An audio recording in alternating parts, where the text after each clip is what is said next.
Welcome everyone to Raise the Roof. Ideas have consequences, and so today my co-host Leroy Hill and I offer a biblically sound and philosophically robust discussion of Margaret Mead's book, The Pivot of Civilization. We show how her agnostic worldview has shaped many of today's conflicts over sex, undermined science, vilified religion, and deformed the worldview of many Christians. Before we dive into the mind of Mead, here is a bit of background on her life. Margaret Mead was born December 16, 1901 in Philadelphia, Pennsylvania, was a trailblazing anthropologist raised in a politically and socially progressive family. Mead, an agnostic, studied at Barnard College and earned her PhD from Columbia University under the famed Franz Boas, also known as the father of American anthropology, and he also wrote the foreword to her book. Mead's groundbreaking fieldwork in Samoa resulted in her 1928 book, which we are exploring today, Coming of Age in Samoa. This book made her a household name in America. Mead's work claimed to be a scientific explanation of culture, gender, and human behavior, and her findings shaped much of modern anthropology. She died November 15th, 1978 in New York City, leaving a legacy of bold ideas and cultural insights that are probably more destructive than helpful. So to understand the nature of Mead's work, let me turn to Benjamin Weiker's introduction. He says it this way: in 1925, a very young graduate student in anthropology, Margaret Mead, sailed to the island of Tau in America, Samoa, to test a rather interesting hypothesis: whether adolescent rebellion, turmoil, and angst were natural or cultural. Mead published her findings in 1928, adding to a swelling pile of confusion that included Margaret Sanger's The Pivot of Civilization and its faith in the liberating power of sexual glands, Adolf Hitler's Mein Kampf and its identification of the Jews as the greatest problem facing genetic progress, and Sigmund Freud's The Future of an Illusion and its assertion that we are by nature amoral savages and that morality is only a series of taboos erected by a man in the name of religion, which was itself an illusion. The interwar years were indeed good times for bad books that added immensely to the West treasury of pseudoscience. Mead's contribution was to foist on the poor Polynesian Samoans her own vision of a happy sexual paradise in coming of age in Samoa. Mead's modus operandi of gathering facts from primitive fictions to suit her philosophical fancies has, as we've seen in this book that we're reading and also obviously our podcast series, a distinguished pedigree. Hobbes painted a vivid picture of our natural condition based entirely upon such a fiction. Rousseau and Freud did the same. All these authors used selective or imagined evidences to argue that human nature was best understood in man's primitive state. Their underlying assumption can be expressed in a simple formula: the natural equals the primitive equals the good. Whether the savage be a noble or ignoble, a cheerful imp or a brutal beast, he was the Adam in whose image our nature was first formed, and whose image we must recover for inspection by scrubbing off the accretions of civilization. Given that intro by Weicker, here's my take. These worldview assumptions were untested by Mead and are reflected in her poor scientific methodology. In my upcoming conversation with Leroy, I outline 10 flaws in her work, which are not isolated to Mead herself. In the last decade, we've seen a lot of retractions in scientific journals because these same flaws have been embedded into the soft sciences like psychology and anthropology. To get us into that conversation, I'll turn back one last time to Benjamin Weicker for his own conclusions on Margaret Mead. The problem, he says, with the discipline of cultural anthropology is fundamentally the lack of true discipline. According to Orans himself, a practicing anthropologist, from its inception, cultural anthropology practice has been profoundly unscientific and positively cavalier in its willingness to accept generalizations without empirical substantiation. Anthropology was thus the perfect scientific cover for cultural analysis that was no more scientific than the state of nature imagined by Hobbes and Rousseau. The desire that something be true rather than the desire of truth itself may well be the root of all evil. It is certainly the origin of all ideology, and ideology was the source of much of the evil in the past century. What is ideology? We live in such an ideological age that it's hard for us to distinguish good thinking from bad. The crucial distinction is that ideology is not philosophy. Philosophy is the love of wisdom, the love of what is real, whether we happen to like it or not. It is the desire for truth and the continual humility to remind our desires to fit reality. Ideology comes at truth from the opposite direction, molding truth to what we happen to desire. Because it has no compunction about refashioning truth to fit our desires, it has no hesitation in the hands of someone like Mead. In refashioning reality according to our cravings, pseudoscience is thus the handmaid to ideology. Politics is its hammer. Mead provides a classic example of the power of ideology in creating and perpetuating pseudoscience. As Arands makes clear, the desire to create a sexual revolution made all too many highly intelligent scientists who should have known better accept and exalt Mead's work, even though, by the accepted canons of science, it had more holes than cloth in the fabric of the argument. But they wanted it to be true. Had the book been similarly unscientific with an opposite ideology, remarks Arands candidly, we no doubt would have ripped it apart for its scientific failings. Of course, Mead isn't the only one guilty of successfully peddling pseudoscience. Marx and Engels thought themselves eminently scientific, as did Darwin, Freud, Hitler, and Sanger. When we take up Kinsey in an upcoming episode of this podcast, we'll see sexual perversion parading as science in the borrowed austerity of the lab coat. But we can't just blame these execrable authors. Bad books screw up the world only if they are consumed eagerly by those who are hungry to hear their message, that it would be good to eliminate the unfit rather than caring for them charitably, that all evil is caused by one class or race can be eliminated by the elimination of those people, that we can become geniuses by engaging in sexual bacchanalia, and that easy sex, easy divorce, easy parents, easy standards, and easy religion will cure all that ails us. In each of these cases, it is a cure that kills. So with this background in mind, let me bring in Leroy. Hello, my brother. How you doing, my friend? I'm good. How are you? I'm doing pretty well, actually. A little tired, man. I keep getting up early. It's like last week I slept in late 3 days in a row. Then today I get up at like 5 in the morning and I could sleep in, and I don't know why. Ugh. Yeah, But yeah, it's kind of funny. I've been trying to get up early. I go to bed late. I do my best work at between 10 and 2 in the morning. oh, really?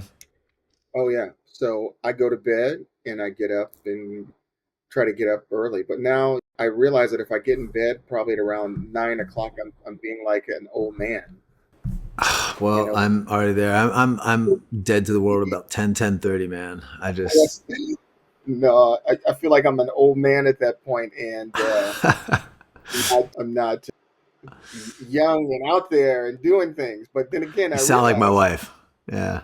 I don't go out at all. I don't go out at all. I mean, to go out once it gets dark is like, nah, I ain't doing that. Why is he out there? So, Oh man. Well, God is good. We're here. It's a blessed morning. I'm here in Arizona. Obviously, we got a beautiful day here. I know it's always beautiful in San Diego where you're at. So it's a great day to discuss Margaret Mead and some of the insanity she brings to our culture and the world of science. And as I kind of said before, normally, folks, we do our six worldview questions, or sometimes we'll compress them because we're doing this worldview analysis. But Mead's really interesting because I found it odd because when I first was reading this book, the 10 books that script the world, I'm like, okay, who Margaret Mead? Yeah, I know the name and I know she's an anthropologist and famous, but I'm like, why is she even in this as a book that screwed up the world? And she's certainly not in some ways as philosophically robust as Rousseau and Kant and all these other people that we've dialogued about over this last year and a half. But she's a practitioner. And the reason I think her book is so significant in terms of screwing up the world, as according to the premise here, is that she had a major cultural impact. She took a lot of these deep philosophies we've been dialoguing about, and she applied them to anthropology, to the sciences. And so her worldview, the way she framed all of these scientific explorations, really, and my premise is, and I'll see if we can sustain this in the show, is that she really killed science in a lot of ways in terms of, because she thought at least her atheist assumptions were the morally neutral default for beginning to do science. And whether she's blinded to that, or I think Leroy doesn't like that word blinding, maybe that she was blinded to it. Either way, we'll kind of unpack some of that. So we're not going to look at those six worldview questions. We're just going to look at how she impacted things and where that impact lands, and how it spread throughout the culture. So one of the first things that I wanted to pull out, Leroy, is just in her beginning framework. She studied under a guy named Franz Boas for her work, and he wrote the foreword to this book. And his idea that I think comes through in hers pretty well is that she rejects the cultural hierarchy, which was pretty dominant for Darwin's worldview, but she embraces a cultural relativism, the idea of cultural diversity. And I think today we hear this sort of phrase, diversity is our strength. And I think a lot of, really, it's Boas's ideas, but popularized through Mead. I think we see that in this book come out, and I think that's where we end up getting this in the culture, why it feeds in so deeply. What do you think about that?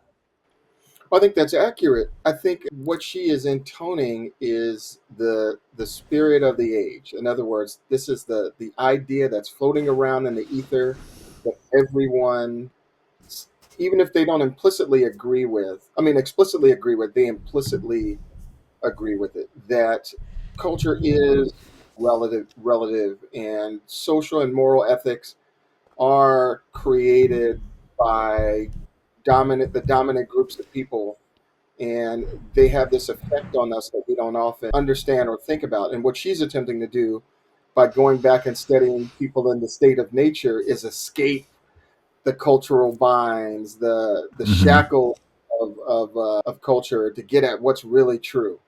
Mm-hmm. Yeah, and the thing is, and why this is so significant as a turning point in the West, though, is that she did really reject the Darwinian view of biological determinism. We did our show last time, or a couple times ago, we talked about the Nazi Volk concept of folk, and how that Darwin's worldview kind of carries out through Hitler's ideology. But she represents a strand within the culture that's going to reject that sort of biological determinism.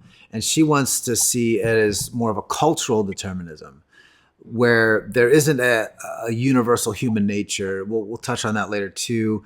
But there isn't a universal human nature. There's just culture that shapes us. And we're all sort of starting to sense like neutral beings. Maybe the tabula rasa concept comes in a little bit. We're all blank slates in some sense, at least. She's touching on that idea, and of course touching on Rousseau's the noble savage concept.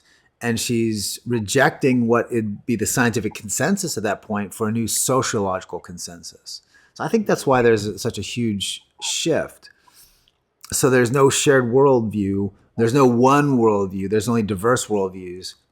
Mm-hmm. Therefore, like religion itself is anthropology, right? And this is where Boas, her mentor and guide, kind of jump into this. He wrote this in one of his writings. He said, "It would seem that mythological worlds have been built up only to be shattered again, and their new worlds were built from the fragments."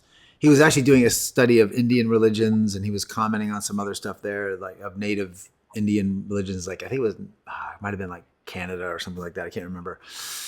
But it's this idea that we all invent these stories and fables and myths, and then we destroy them and we just build up new ones. And so, Mm-hmm. therefore, all these cultures, none are better or worse necessarily. They're all just in and of themselves their own reality. I don't know. Does that check out with what you read so far? Does that make sense? Yeah, and the I guess the unique thing about, well, the not so unique thing about it is, they're not grasping, or they're not grasping that the moment that two people get together and decide that they're going to embark on this new way of life, that they're living, those two people, whoever they are, wherever they are, they're living at a point in time and place in history and a civilization in which they are bounded, right? They are Mhm. bounded. The unique thing about Margaret Mead's ideas is she's probably one of the people that go out into the world, into the state of nature, and study man in the state of nature, and then come back with data to kind of put forward as a rebuttal against, society's normal restrictions and constrictions. And for some people that's kind of epic making. She's the first one to do it, but like we talked about before the show, we never considered the fact that she didn't go to a culture that was free from Western influence. She went to one that was influenced by Western influence, Samoa. She didn't go to some of these cultures that where they've never seen white people before, where they might be tempted to shoot you with arrows and study them, right? She went to a culture that was already influenced by Western civilization and then attempted to study that culture as if it was morally neutral. Yeah, as if it was this pristine native culture thing. That's Culture, and it yeah, wasn't. that's such a good point too, because it gets to when you look at the impact of this book, and this is one of the things that had me going for a while, and I was like, why? Because if you find it, nobody's really citing her work as authoritative science and good science. Most people pretty early on realized she did a really bad job of the science, that it was Right. pretty deeply flawed. And as I was reading it, you can see where her worldview bias that you started to talk about there is reflected. I picked out 10 flaws. I'm just going to read those really quickly. And maybe there's one, I think we'll address a lot. We will address a lot of these through some of the quotes specifically. I just want to kind of lay out these things because I'm convinced that a lot of these flaws persist today in our way of doing science. I've, I've looked into some of the numbers, and it's pretty clear that in the last decade, there's been tens of thousands of peer-reviewed journal articles that have had to be retracted. I've heard numbers upwards of 60,000 in the last 10 years. I don't know exactly the number. I don't know how to even confirm the exact number, but it's a lot. And a lot of those are in the social sciences, the humanities, but also like anthropology, because people keep doing research, but it's not reproducible. Mhm. And I think a lot of that is because we've embedded worldview to the point where we're no longer doing good science. We're doing worldview wish fulfillment. It's that Freudian concept of I'm wish casting. This is what I think Mead really did. She's wish casting what she wants the world to look like and pretending it's the is, whether maybe she just thinks it is, I don't know. But it's not even the is of what is, it's her wish casting on the world. And then she says that it determines the ought of the future. And this gets reflected in her really bad science. So here's the 10 things. And then I'll get you to jump in at least what you think are the most significant of these, Leroy.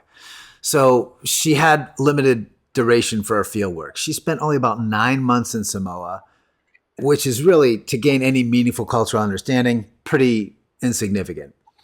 Mhm. She took a non-representative sample from the culture. She focused on a handful of adolescent girls, not the broader population, which limited the reliability of her conclusions because she just had a very small segment. She had a language barrier. She wasn't fluent in Samoan and relied heavily on interpreters. So there's a lot of miscommunication, or there's even some things I read where interpreters might have been, I guess today we call it trolling her, or they're gaslighting her, or they sort of told her what they wanted to tell her, what they thought she wanted to hear. So there's some of that I read about. I can't confirm that. I'm just going by some of what I read of some of the reviewers of people, but that's something worth exploring. She had an over reliance on her interview subjects. Again, it's a small group, but that led to some problems. She didn't cross check her data, her information. She didn't systematically verify the information claims, which is kind of a key part of science, through other community members and observations. And like you said, she did one group of people, but not other Samoan groups of peoples, which would have helped cross check some idea. My big thing is the cultural bias. That's the sixth thing here. She projected her own Western feminist progressive ideals onto Samoan society, interpreting what she saw through her own worldview. Number 7 is the absence of quantitative data. Research lacked any detailed records, surveys, or statistical evidences to support generalizations. Number 8 is ethnographic subjectivity. She blended observations with interpretation in ways that blurred the lines between data and personal reflection. She romanticized the portrayal of native life. This is that Rousseauian philosophy we talked about a few episodes back. So she takes this idea of Jean-Jacques Rousseau's The Noble Beast, and she idealizes Samoan society as this carefree, sexually open group, but she downplayed any sort of social norms or taboos because she just didn't want to see them, or she couldn't see them. And then 10th and finally, she didn't have any real meaningful supervision. She was a young researcher in her early 20s. She worked largely unsupervised, which may have led to a lot of the methodological lapses. So that's the quick 10. I just wanted to throw out there. What do you think about those 10 things? Those are radically disqualifying. I mean, we talked about it before the show. 1923 Samoan population is somewhere between 8,000 to 10,000 people, right? 10,000 people by 1950, about 8,000 people somewhere by 1923. She comes from Philadelphia. She's a fellow Philadelphian. I'm a Philadelphian. 1923, the population of Philadelphia is almost 2 million. It's easy to make statements about such a small population living apart from technological advancement, living in a communal and shared society. It's easy to make those statements, but you can't extrapolate them out to 2 million people, let alone whatever the population in America was in 1923, and make an apt comparison about what ought to be based on studying 8 to 10,000 people for 9 months. You can't do that, and this is because men are primarily embedded within societies, and no matter what society you live in, you're not free from constraints and constrictors of that society, and not only not free, you're not even free to think differently because you're born into a particular family, which has its own construal of what it means to be a mom and a dad, and the role of uncles and the role of nieces and nephews and cousins within the family, even within our society. That's going to be different between one family and another family. But taking those two differences, extrapolate that out to a particular culture that you belong to, that's going to influence how you take the roles of moms and dads and children within that particular culture.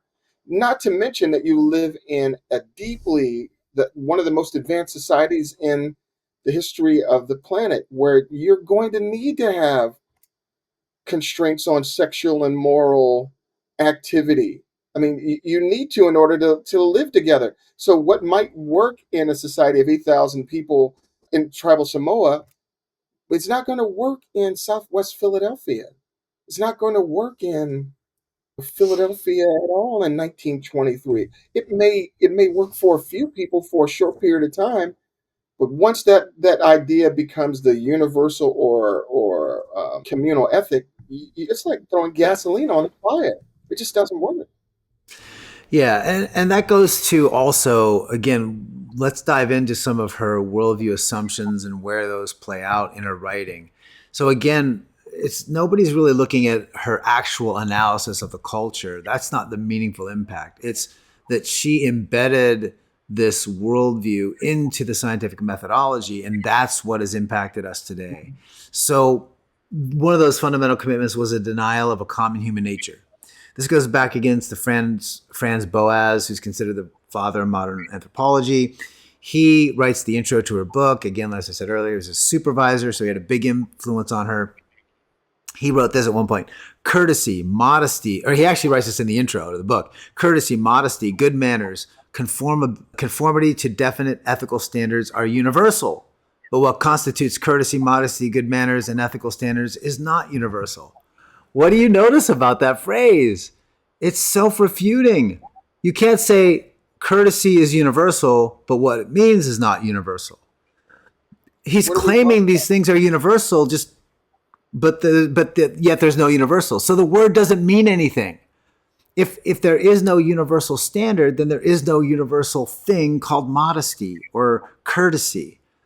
It's nonsensical philosophically. Yeah, this is sawing off the branch that you're sitting on. I mean, you're going to you're refuting your very ideas in the very statements that you make. I can't understand a word of English in English. Yeah.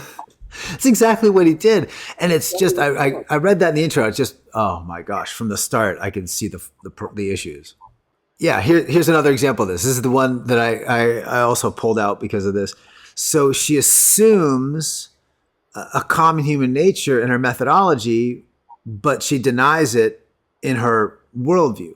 So here's a quote from a book. People, or she says, because I am a woman and could hope for greater intimacy in working with girls rather than with the boys, therefore I'm going to work with the girls. So why did she assume that in a foreign culture to her, she would have greater chance and greater intimacy working with the girls over the boys? Because her entire worldview assumption is that that doesn't exist. There is no difference between boys and girls. And she goes into the homosexuality stuff. She goes into all of these issues and say all of these Western standards are non-universal. But her methodology assumes there's a universal connection she'll have just because she's a woman.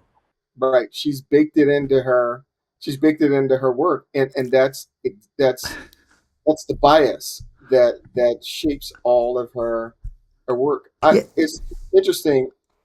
Like I said before the show here, it's interesting that there are tons of books out there about people who are affected by her work. One person wrote a book, "I'm Gay Because of Margaret Mead," Mm. and when you think that her work is so flawed and has had such an influence on people's Mm-hmm. life, it is.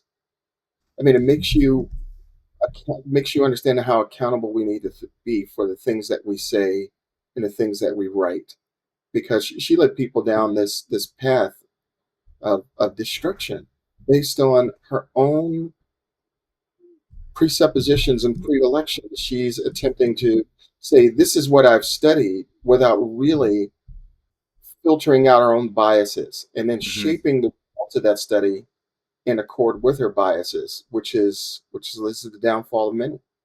Yeah. Yeah, by the way, I'm throwing up a quote there. It's a pretty long, lengthy quote there from one of our viewers, Joshua Davidson, and he actually asked also if we had a YouTube channel. So yeah, you can find pretty much all of this. We're live there right now for those watching on Facebook or X, also on LinkedIn. But it's all of my extensions are at jrmiller777. So if you use that for the YouTube now, because that's the way they do. So youtube.com/@ at jrmiller777, you'll find that. You'll find all my ex profiles, those sort of things. So that's the easiest way. But Josh was talking about the same thing. Well, I believe that there's this built-in nature of human sexuality given by God. It's that Christian worldview thing, and that's what he was Mm-hmm. just affirming. And that's why this is so significant, because the irony, and this is why I think Mead was blinded to her own worldview. She assumes that there's no universals, but she lives like there are universals. This is why I think she's blinded to the reality of what she's even doing. So another point, jump in another concept here. She rejected, as I talked before, Darwinian determinism in favor of cultural relativism. I want to give a quote that talks about that. She said, "One by one, aspects of behavior which we had been accustomed to consider invariable complements of our humanity were found to be merely a result of civilization, present in the inhabitants of one country, absent in another country, and thus without a change of race." He learned that neither race nor common humanity can be held responsible for many of the forms which have such basic human emotions as love and fear and anger take under different social conditions.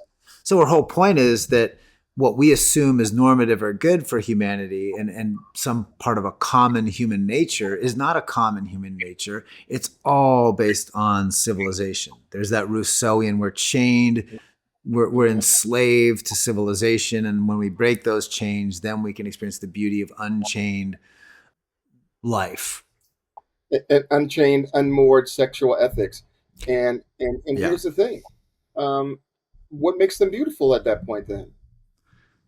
What makes them sacred? What makes them valuable? What makes them what they are other than just what people do? In her view, man is infinitely moldable. He's like plastic. He can become whatever he wants. There's Mm-hmm. nothing sacred about sex. There's nothing sacred about courtesy. There's nothing sacred about modesty, which also means there's nothing valuable and important about sex. There's nothing valuable or important about modesty. It's nothing. There's no Yeah. meaning behind it. It's totally and thoroughly utilitarian. And where do we see this in the culture, Leroy? Because that's one of the big parts about what we're trying to do here. So where do we see Mead's ideas that she put into practice, that she's borrowed from all these philosophers, that's a part of her worldview? Where do we see it? I heard one commentator say the other day, sometime this week, he was looking at the one of the protests for the anti-ICE protests. I think this one was in San Francisco or LA. I can't remember what it was. And they all did the die-in thing, where they all like go to a certain location and then they fall over and they pretend they're dead for a while. I remember those back when I was in college at Penn State. Mhm. Somebody did that. We just kept walking on people, and or not on. Well, some people actually did step on them. They thought it was funny, but I walked around them. I was still nice back then. Mhm. But they had this die-in, but they're all naked. They all did a naked die-in, and so the thought is, well, why in the world? What does being naked have to do with ice? Anything. Nothing to do No, with it, except it's to this idea of sexual freedom. And his premise was all leftist causes, whether it's free Palestine, all are about sexual freedom. Now, I don't know if that's totally true, that but they're totally is. certainly tied together. It's totally in living out Freud's view. It's all about sex. It's Yeah. but really, what it is, it's all about throwing off any kind of rule or restraint. Mm-hmm. That's what it is. And Yeah. and, and that's why us as theologians would ultimately argue it's all ultimately aimed at God, throwing off Mm-hmm. whatever rules or structures that God would give us for living together well. No, and Together this is well. where her wish casting too comes in, Leroy. So she wanted a world free of sexual moral absolutes. So then she goes to Samoa and reads that wish casted into the culture. Here's what she said in her scientific observations that are terribly unscientific. But even though they're not, her ideas still get carried into the culture. So here's what she says: the general preoccupation, she's talking about the people of Samoa, the general preoccupation with sex, the attitudes that minor sex attraction, suggestive dancing, stimulating, salacious conversation, salacious songs, and defiantly motivated tussling are all acceptable and attractive diversions, is mainly responsible for the native attitudes towards homosexual practices. So she's saying they don't have any of the constrictures that we do in the West because they're just free to play and tussle and wrestle and experiment with different sexual things because the culture doesn't impose any of these artificial morals that we have in the West. So therefore, in her view, the only sexual perversion is the belief that sexual perversion exists. Here's what she says later in the book: by discounting our category of perversion, so by discounting the category of perversion that we have in the West, as applied to practice and reserving it for the occasional psychic pervert, they, they legislate a whole field of neurotic possibility out of existence. So they're saying the whole possibility doesn't even exist in Samoa because they don't have a category for it. Because they don't have a category for it, everything is open and free. And once it's open and free, life is ideal and beautiful and wonderful. That's her premise that she reads into the culture under the guise of science, which is why so much science today of even transgender stuff. Oh, well, if you identify as one thing, you are that thing. It becomes an identity issue, not a desire or a like, because we can't have moral constraints. And so she's really the precursor in a lot of ways, culturally speaking, to so many of these sexually libertine, the feminist liberty kind of idea that gets built in later on. We'll see when we do the feminine mystique, but then also even the transgender stuff, and of course the LGBTQIA ideology itself. True freedom is not the ability to say yes. It's the ability to say no. People that are free from constraints are ruled by their appetites. And once you're ruled by your appetites, you cannot say no.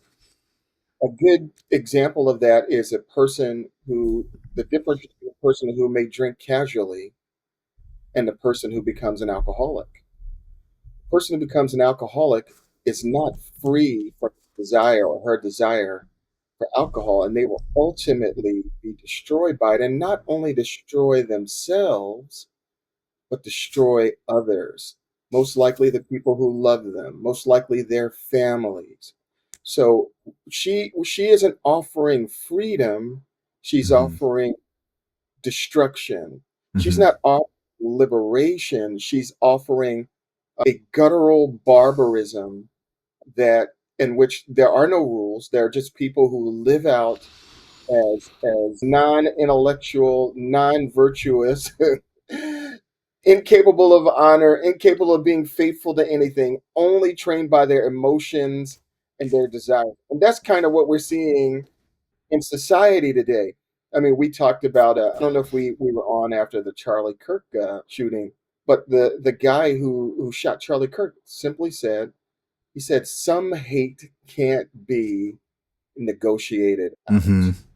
In other Yeah. words, there are some things that we can't talk about anymore. And because we can't talk about it anymore, we have to resort to our guttural instincts. Who wants to live in a society where people cannot be free to disagree, free to think as they will, without being without having to be punched in the face or shot and killed to Hmm. silence? That's the kind of society that they want to in place. Or at worst, here's what they really want. Worse, they want the glories and the fruits and the successes of the West without ever having to go through the hardships, the Hmm. suffering, and the constraints that brought those glories, those fruits, and those successes. It's the most maddening thing in the world, but it's the unique province of intellectuals. There is a series. This is the last thing I'll say on this. There's a series. I can't. I wish I could remember it, the name of it. But really, what it looks like, it's called something to the effect "Studying the Philosophers in 7 Minutes." It's a series where the a guy goes through every single philosopher in their studies. It's a CD series where he looks at all their ideas over an hour and a half to give you the nuts and bolts of their ideas. And the one thing that comes through out of all the philosophers, including Margaret Mead, is they never subject themselves to the weight of their ideas. Hmm. They never subject themselves. They exclude themselves specifically from the weight of their ideas. What if there was some, God forbid, perverse Samoan in the jungle where she was, who took advantage of her and made her his slave under her guise? He's living out his he's living free from constraints. Well, Yeah. she's living free from constraints. And I'm not trying to, I'm just saying there are consequences that she's not willing to deal with.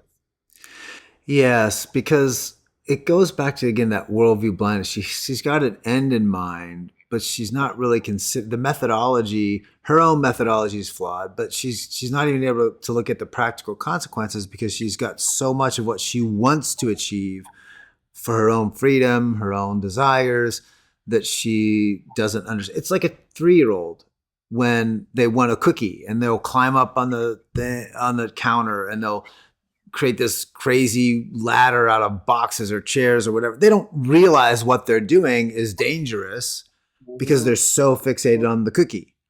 Mm-hmm. She's so fixated on the libertine, sexually permissive world that she wouldn't even consider that, as you say, as a possibility.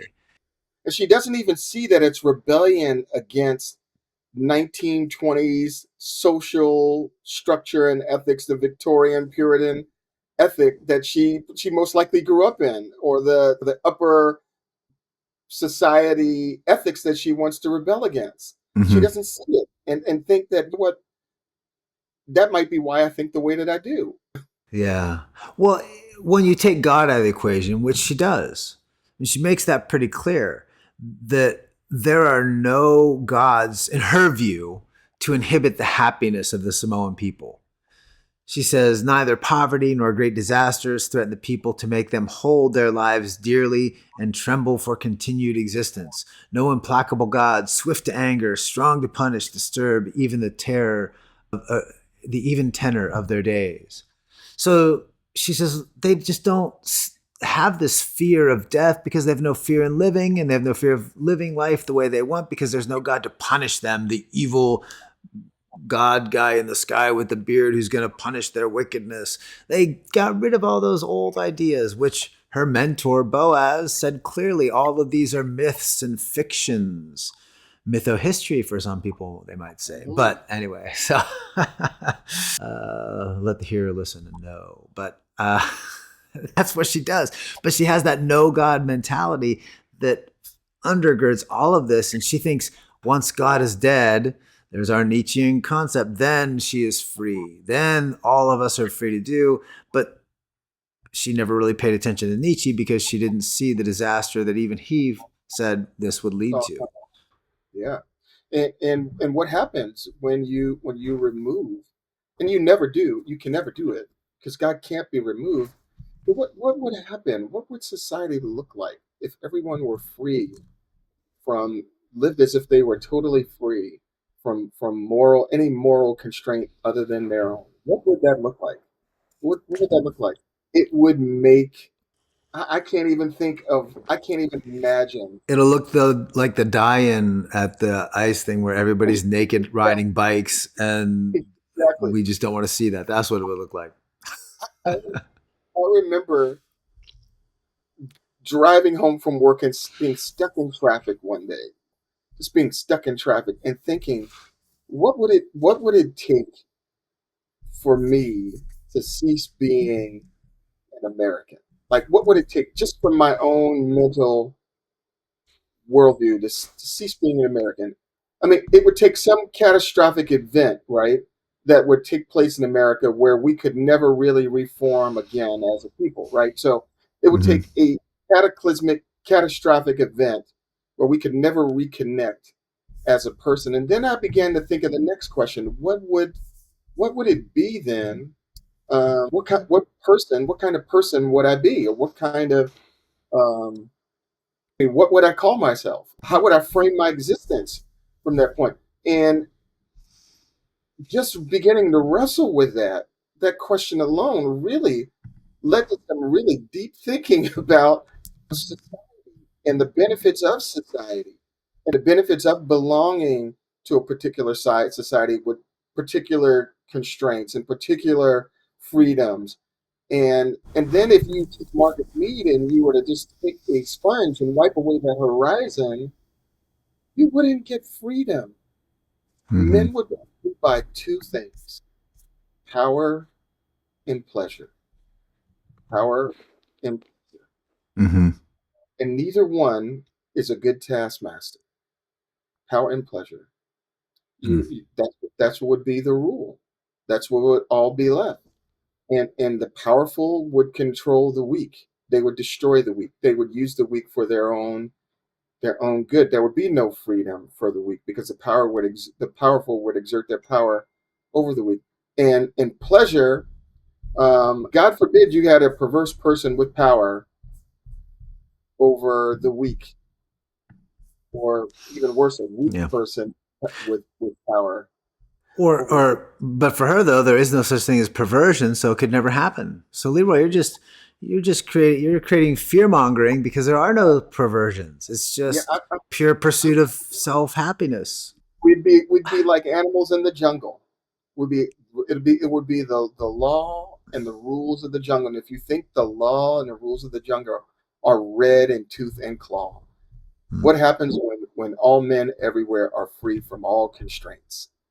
The other thing that's pretty clear too is to achieve that, even though she doesn't see the end goal there, it's the destruction of the non-nuclear family. And I wanted to get to this one today because I know you brought that up recently. We had a conversation. I can't remember why, but we were talking about that. But there's a crossover here. So today, let me jump today before I get to her quotes and her arguments here. We see in the Black Lives Matter movement, we see in the critical theories, critical studies, social studies, the Marxist influence and the need to destroy the nuclear family. We did that when we covered Marx and Lenin and all those people, and we see it in the movements today. We all remember, hopefully, we should remember when the Smithsonian put up that graphic in the height right after George Floyd, and it talked about dismantling white supremacy, and it listed one of the things that's part of white supremacy as the nuclear family. Hard work was white supremacy. Being on time was white supremacy. The nuclear family was white supremacy. Now, Mead doesn't, as far as I can tell, have this Marxist framework, but there's a crossover. And it's one of the reasons why this idea of destruction of the family is so pervasive in the culture, is because people from different worldviews have this common point of interest. So she's coming at it from a very different view in her anthropological, sciency perspective than the Marxist would, but they end up in agreement, and this is why we find it so powerful within the culture today. So here's what she says. Among the factors in the Samoan scheme of life, which are influential in producing stable, well adjusted, robust individuals, the organization of the family and the attitudes towards sex are undoubtedly the most important. Okay, so the relationship to be self-actualized, being the greatest individual, the attitudes towards family and sex are the most important. Well, what are they? Well, if a wife, for example, really tires of her husband, or a husband of his wife, divorce is a simple and formal matter. The non-resident simply going home to his or her family, and the relationship is said to have passed away. It is very brittle monogamy that often trespassed and more often broke entirely. But many adulteries occur, which hardly threaten the continuity of established relationships. The claim that a woman has on her family's land and renders her as independent as her husband, so there are no marriages of any duration in which either person is actively unhappy. A tiny flare up and a woman goes home to her people. If her husband does not care or let's see, if her husband does not care to conciliate her, each seeks another mate. So the marriage, there are no such things as unhappy marriages. Why? Because they just all go pat, and they have the family structures are there not to help keep marriages alive, but they're there to help people self-actualize and find personal happiness. So if, hey, you don't want to be there anymore, we're just going to help support you do that. The only structure there is for the purpose of self-pleasure, for happiness. And isn't this interesting that when you get into the 60s and 70s and no fault divorce, well, why should we need fault? Why should we need cause or reason? All we need is this person isn't happy. We've just grown apart. So Mead's idea, her philosophy built into the sciences, fictionalized through her wish casting on Samoan civilization, bring into this sexually libertine, the idea that homosexuality, heterosexuality are all equally just play and fun and happiness, and even marriage itself is nothing there except for the satisfaction of the individual. I'd written a paper on the family. And let me say this first. Let me give you this illustration so you can see where I'm going. The Philadelphia Eagles won the Super Bowl last year. And Go Eagles. If it's not the Steelers, I'll cheer for the Eagles. Fly, Eagles, fly. I just wanted to bring that up. But I remember, and I reflected on the season, and I remember this was one of the first years that I've watched just about every game that the Eagles played. And I'll tell you what I appreciated. I learned after the season to appreciate the losses as much as I appreciate the wins. Because when you can appreciate the losses, it helps frame the value of winning. And if you think about if you root for a team that never loses, you can actually get bored of watching the game. It's the sorrowful things that happen in the season, the injuries, that when you reflect on it, it makes everything sweeter. When I was in the Marine Corps, we would go on these harrowing adventures, right? And they were just awful. But after it, when we all got together and we would be sitting around driving to some place and we'd just talk about how miserable we were, you would find yourself enjoying years later the misery, because the misery framed all the good in the experiences that you all had Yeah, it together. bonded you. The misery served to bond you, right? In the same way, marriage and love relationships cannot merely be recreational, where you can only appreciate the good that comes from it, because then you lose the meaning and the significance and the value of those relationships that come with hardships, difficulty, Hmm. suffering, loss. I mean, I've been married to my wife, been with my wife for 30 years. And the longer we're together, as much as I appreciate her more, I dread the day that one of us will wake up and the other one will no longer be here. And it makes me appreciate the time that I have with her now in much greater way. And when I listen to people like me who want to play off these relationships as if the suffering is the thing that is needed to be avoided, you can only find that in a particular society Hmm. where affluence rules and people have the means to recover from bad decisions, mistakes. They have families that go back to that will make sense of the destroyed life and all the bad decisions that were made, Hmm. and not what most people have. So her concept of the family, and the reason why people want to destroy the family is because they want to unmoor society from anything permanent, because their goal is, like me, to reshaping. They have this view of man being plastic and moldable and can relearn anything, and they just don't have a clear understanding of what man truly is in its essence. They have a cartoon perspective of humanity rather than a realistic one. And their desire for social construction and that everything is relative and everything is malleable just does not reflect reality in any way. Yeah, that leads to so many of the issues we have relationally, the fear we have of any suffering, of any hardship, not just even in marriage, but almost in anything. We have to have a pill for everything, a minor headache, whatever those are. We are allergic to being allergic, right? There's no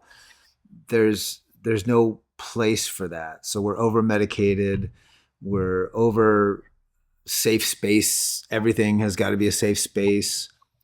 Uh, we get rid of our teeter totters on our playgrounds, whatever it is. It's that Helicopter entire parenting. world. Yeah, the helicopter parenting world. The what do they call it now? There's another gentle parenting or something along those Oh my God. lines. It's like this, and hopefully this illustration. It's like the person who would give you drugs. They're selling you on pleasure and escapism and whatever. But really, what you don't understand is they are making a meal of you, because God forbid you get hooked on those drugs, then Mm-hmm. you will become a cash machine for them, right? And this is what I think about Margaret Mead's ideas. She wants to sell you on this concept of freedom and pleasure without really telling you what the consequences for that will be. You will be made a meal of people who don't think the way that you do. There's a book by Charles Murray called Coming Apart, where he looks at two societies that are living together. One is a poor society, poor city. The other one is a rich city. The people in the rich city, um, they they are the ones who preach sex freedom for sex, freedom for all these nasty things. But when you look at their lives, they don't live that way. They live more like 1950s Yeah. America. And really, what he said in that book that is so interesting, he said they promote sexual ethics and freedom for people who do not have the means to recover from the mistakes that they're going to make, while they themselves provide the means, the psychiatric treatment, um, Mm-hmm. home and live with us, and we'll take care of you. We'll help you get back on your feet. The support systems, they provide these things for people who don't have the support systems who will be able to recover. And ultimately, it's destructive. Yeah.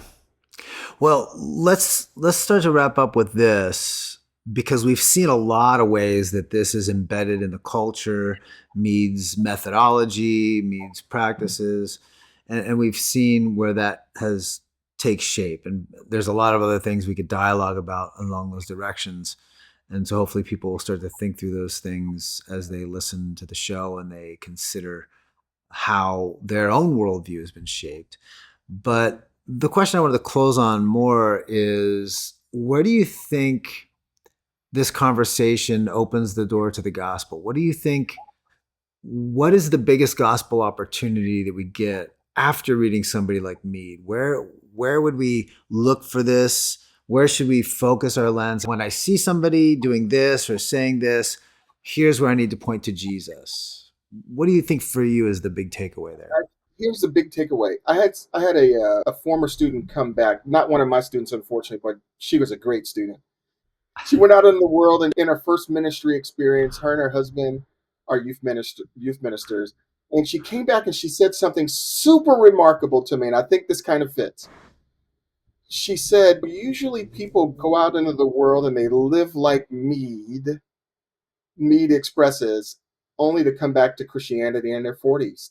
And she said, that's not happening anymore. What's happening is that these young people, because they're involved in social media and they're getting introduced to these ideas at such a faster speed, that they're cycling through it faster and they're coming into our churches, having lived the fruits of this and found it undesirable. So, in one sense, if we're wise and we're thoughtful, we will see people who have bought into Mead's ethics and begin and see them filtering back into our churches or back into our lives and have Yeah. opportunities, and not just theoretical opportunities, but real opportunities based on their real life experiences to connect these truths. And I'll say this: my wife and I and parts of my family are really devout Christians. And early on, we used to have this wrestling match with the younger people, the younger kids in our family. And what we realized is that you can't have these debates with people without ruining relationships, right? So Mm. ultimately, what we decided to do was to love them. Number one, stay in relationship with them. Number two, and then wait for the Lord to give openings for these real discussions. And we've had that happen in such a unique way because those young people are the ones who are out there living these terrible experiences. And when they were looking for stability and truth and to have to wrestle with their ideas, we were there to have those discussions for them and discussions with them. So Yeah. as deleterious as we believe Mead's ideas are, in some ways they are they're letting people see the consequences of living that way. And Hmm. if we're prepared to love people, which I think is it's not it's suspending judgment for the moment, right? Suspending argument for the moment so that at the right time we can say, not only because we've demonstrated that we really love these people, but because we know the truth and that truth is reflected in our lives, then we'll have something to say in that moment. So I think as crazy as Mead's ideas are, she's like the black uh, rug in which we throw the diamonds on, and the diamonds can shine against that black rug, so to speak. Mm. So, That's good stuff. For me, there's so many ways to go with this, but I would say for maybe my takeaways for the gospel opportunities for Christian parents to remind us that love just doesn't have boundaries. Love is the boundary mhm. that allows us to parent well, to raise our kids in the way that they should go. And when they become adults, they would not depart from it. Followers of God, followers of those who pursue the holiness of God. And the whole movement in the 60s and the 70s that treated children as the noble savage, the Rousseauian noble savage, that they didn't need our guidance. They didn't need us to tell them what to do. We are just there to foster what they want to become. And we're just there as vehicles to transport them wherever they want to go. And of course, that has become idealized in the sexual identity movement of homosexuality and transgenderism. If my child feels a certain way, then all my only obligation is to affirm their feelings or validate their feelings.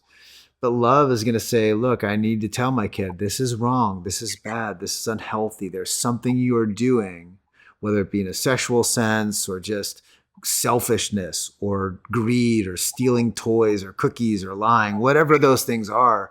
Love is the boundary for that. And it is not bad parenting to put limits on your children. Matter of fact, that is the definition of good and beautiful and loving parenting.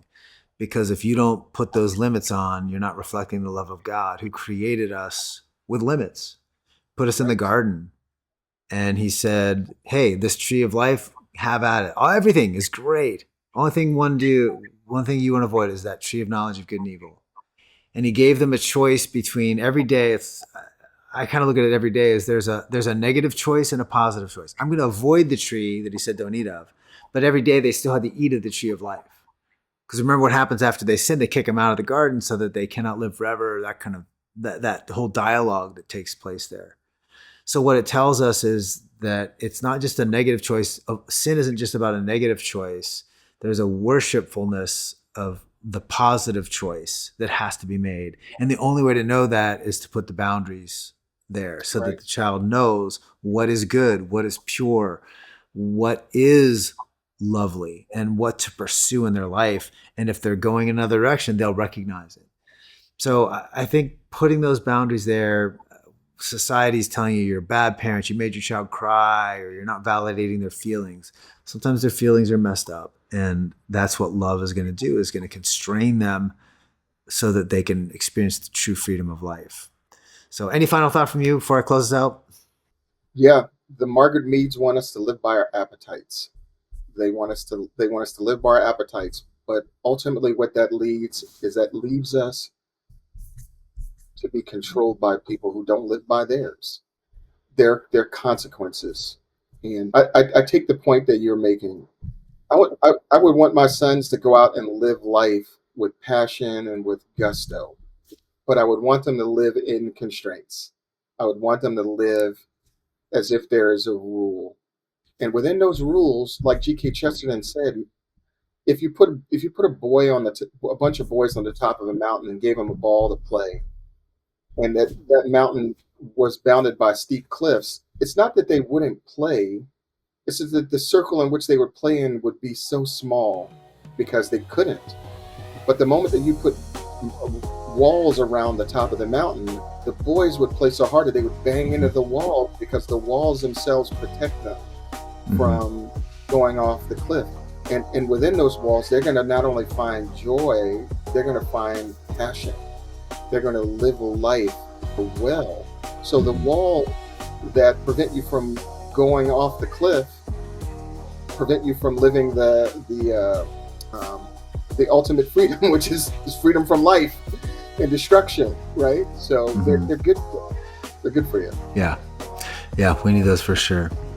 Well, there's a lot more we could say about Margaret Mead's impact on our culture, but for now, I want to encourage everyone, all my brothers and sisters listening, to go out, till the soil of culture so that you can raise the roof on the science of wish casting. And I hope you'll come back and join me for the next episode. In the meantime, don't forget to follow and rate the show on your favorite podcasting service. And if you want to participate with me in a subscribers-only question and answer, you can sign up through my website, morethancake.org.